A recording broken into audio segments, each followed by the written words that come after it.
Turn left now. Okay. I feel like by the end of a road trip in this car, you'd feel like a battered husband. It's like, I'm sorry, God, I'm doing what you tell me. What's up, everybody? My name is Elliott, and I'm back in Pismo Beach, California because, well, I'm always a notary on the go. But today I'm doing something special. Last time I was in California, I kind of went all out with my Turo rental, and I rented a Tesla Model X, and it was awesome, but it was very, very expensive, which got me thinking, what happens if you rent the absolute cheapest car that Turo has available for your weekend? Well, this weekend I did just that, and it's right over there. So what exactly was the cheapest car on Turo, at least for my particular weekend here in Pismo Beach? Well, lucky me, it was a 2015 Smart Fortwo. Yes, look at this thing. I've always wanted to drive one and always thought about kind of buying one, but here I get to rent one. Courtesy of Turo, who still does not sponsor this channel nor know who I am, but I'm hoping through repetitive shout outs and continual business, one day they'll notice me. Turo, contact me. Anyway, let's see what we get for the cheapest vehicle in all of Turo. Well, for one, you get kind of a clown car. This thing is ridiculous looking. It actually gets a little bit of attention even here in California, which is surprising because there's like supercars and stuff everywhere. Its proportions are absolutely hilarious. Look at its cute little face. It's even smiling. It's just a funny looking car. The interesting thing is these cars have actually been out for a really long time. They've never been expensive.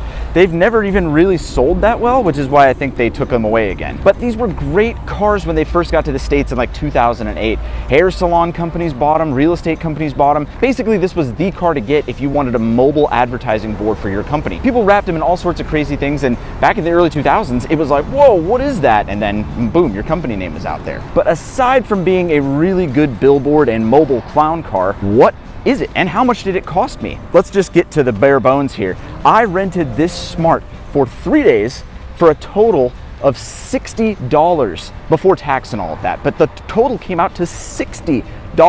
We're kind of going through a stage where there's a lot of rental car shortages because there's regular car shortages. So the comparable car from Avis or Hertz actually was going to run me $300 or $400 for this same time period. But thanks to Turo, I got this thing for under $100. And it's way more unique than like a Nissan Versa or a Ford Fiesta or whatever they were going to give me. But now that we know how much the Smart was, let's take a quick little tour through this little car and then get it out on the road where it's kind of terrifying to drive on these California highways.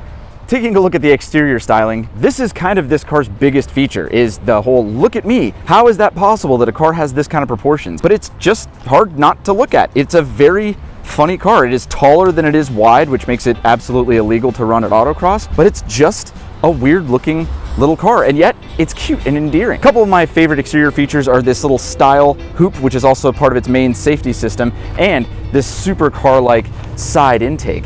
But that's not the only thing that makes this thing like a supercar. First of all, it's rear mid-engine, which is supercar-like, and it has a supercar transmission, meaning it's a single clutch automated manual, and more on that later when we actually go drive it. Let's take a look at the inside at this really, really minimalistic interior. Pop this gigantic door open, which is seriously half of the car. Actually, it's 3/4 of the car when you open the door. It's wild. And inside, well, it's extraordinarily basic. This is actually the last year of this body style.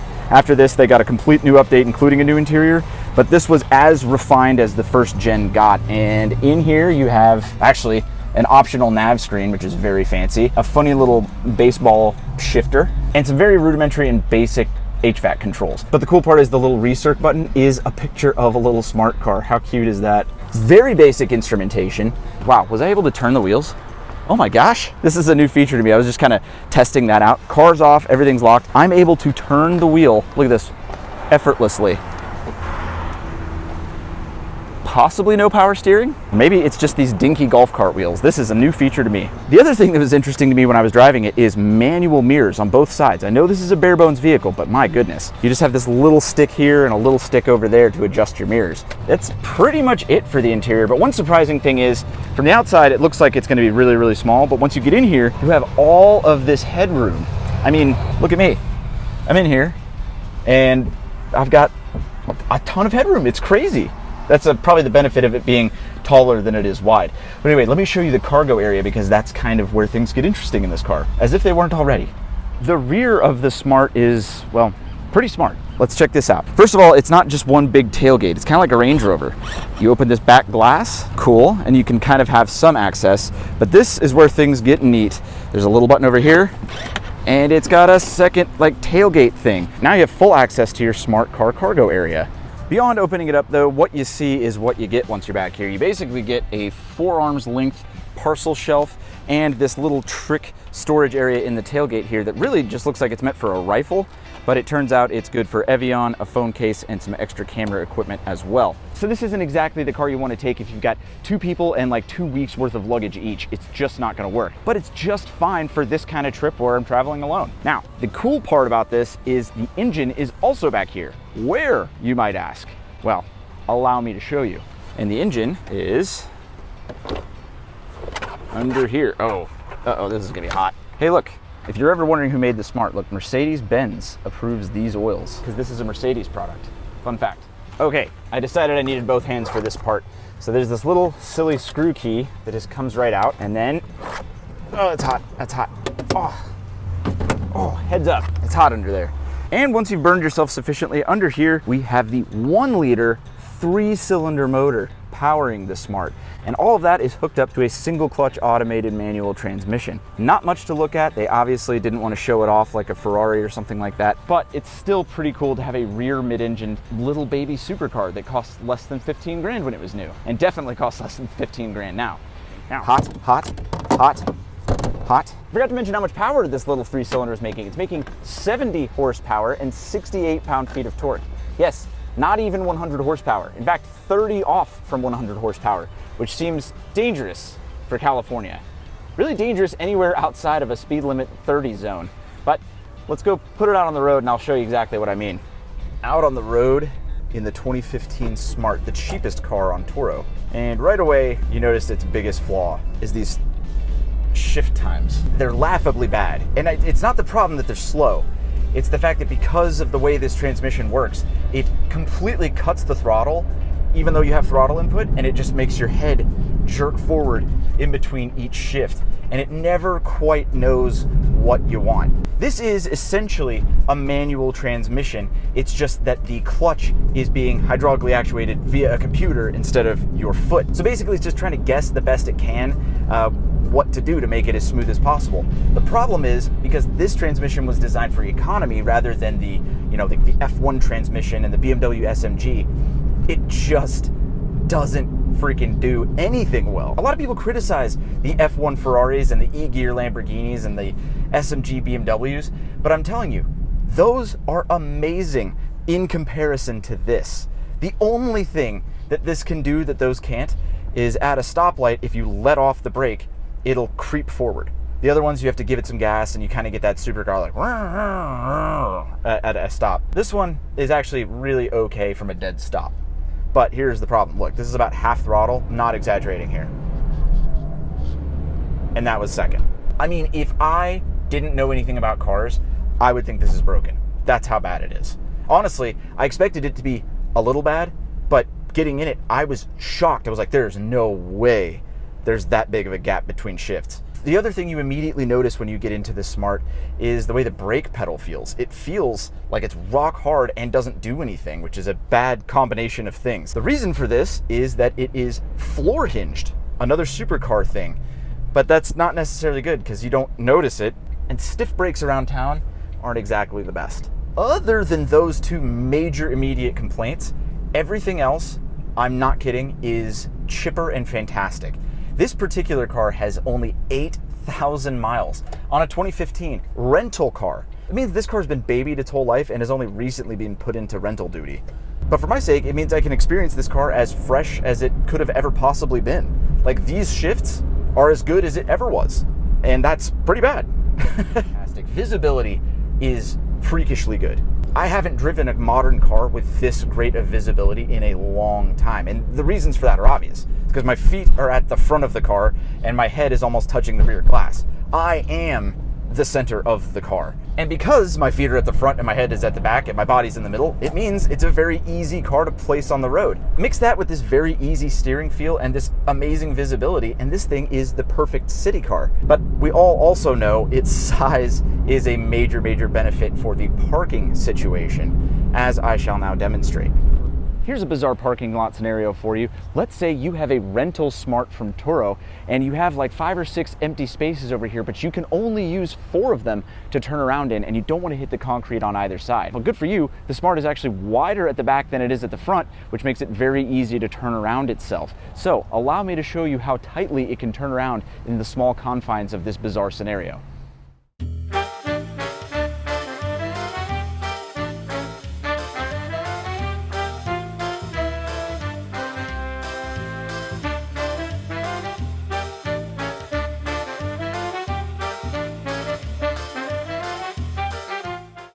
It was a very, very tight circle, which leads me to the next cool thing you can do if you have a Smart. You can prank people at Walmart or Target or wherever by parking in a single space like this.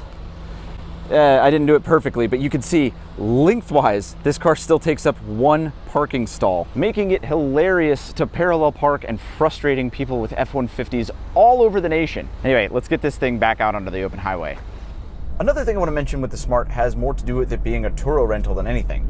Most Turo rentals that I've gotten in have felt like rental cars. They feel worn out. They've felt abused. They feel like usually the worst example of whatever car it is that you could possibly drive, just because of the nature of it being a rental car. This Smart, only having 8,000 miles and taken care of meticulously, has been the best experience I've had on Turo. And here I am paying under $100 for it. Let me demonstrate the transmission here with a full pull from this stop. Shift and shift. It's really not that bad in the 0 to 35 to 40 range, which is exactly where you want to be in a city car. But the question is, how is this thing on the highway? And more importantly, with California being a hustle and bustle land, how is it merging onto the highway with these massive gaps in the shifts? Well, there's only one way to find out. Let's get the Smart car out on the highway. Go car, go. Here we go. Here's the idea. I'll try to shift it manually. And I'll do the Ferrari thing where you let up in between shifts. Here we go. Let up. Come on. And there we go.